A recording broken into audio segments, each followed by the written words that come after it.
ia po uri o tau tino ai malama o tau wala ia whamuamua na tua ai manu iai me uma manu ia tere na whaiwa i tālonga ia whamu ia pēr na tua ala whanga ba ni Australia i Queensland sai fua isi karakele pau mea ia manguia ko kaalonga masangi kaalonga tamba masangi hoi kaaloi kedga o mako kala ia ku ia de loko en fenyo ngalo ku kual ma fau ka ku kalap ya ai ule ngunga ia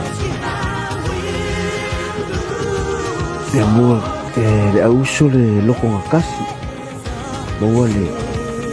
la malo serisi ya masangi ya leidu ada kuat pungun malai ka ku bakal polo malean ka ku ore misal medena fai awangi tu da fa yes sao mangvia ku kalonga la uso lofa ku mau ku mamanga pula lei maka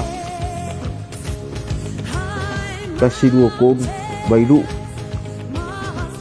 mangvia kalonga ka bless you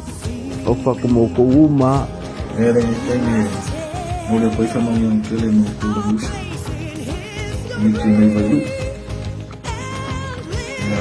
ni kele ko pangmana sama namun ko tahu namun faham sama namun kele don mau na ko itu fa amin ya fa manfaat sangat fu fa kele mo ko uso na misaya ni semua kini mo ko iya ka ko para ko ni isi ay mo pa ko ni ni kele ka mo na fa mo ko uso Mafaf, negara kapwa, ni kalong. Tuli, pois ya, menguia halo kure, kalau nas sekolah, faham aku ya, bono ko falam, rutai for life, upu, ni kalong, pus, ni ko kalong ang sekolah, pus. Rumah Mafak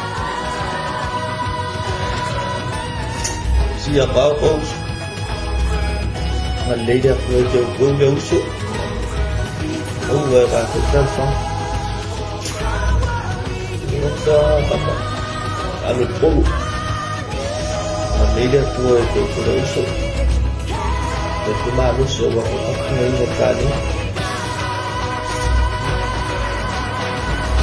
Via ko fa mo les ko nga ya ta ko wa ye ko ta wa ya ta ko nga ping selang ni nges ka dia lu fa kere mo ko da uso sa mo na vi uso lu tai pus yang mo le ta long la stronai ina de de tua ko puno to wol au to malos pocho la chamai a chimai no talong ya na wato shi da fiya mai lor motor ta tolu ya mai bucan au delay fa au delay mera ta talong ala strona ya ma delay yo le tua mau lo to malos alo fa tele motor le uso simpa ya to yelo sila sen au lu fa mi ya le to la futa post number 1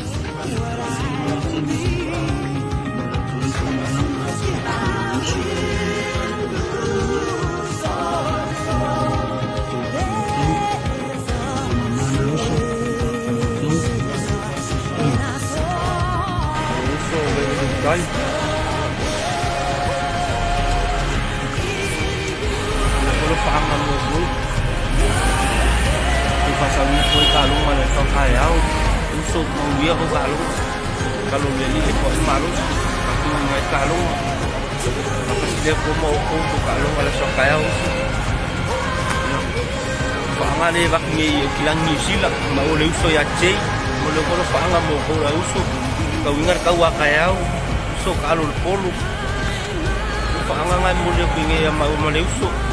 Pa kire mo ko uso. Boys when you die for life man.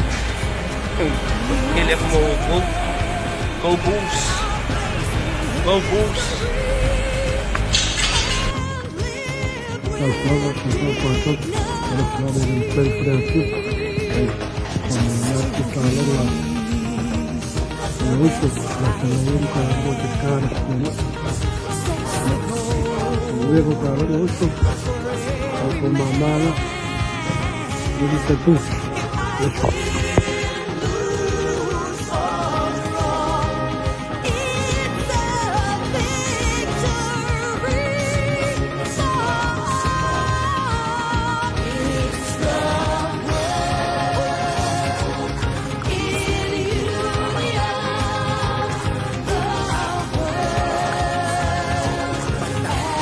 Dengan yang masalah oleh Tuhan baca kelas walau kami menjadi media haliday oleh Tuhan hari baik du cai kuat lagi kuku pertama ya nei belum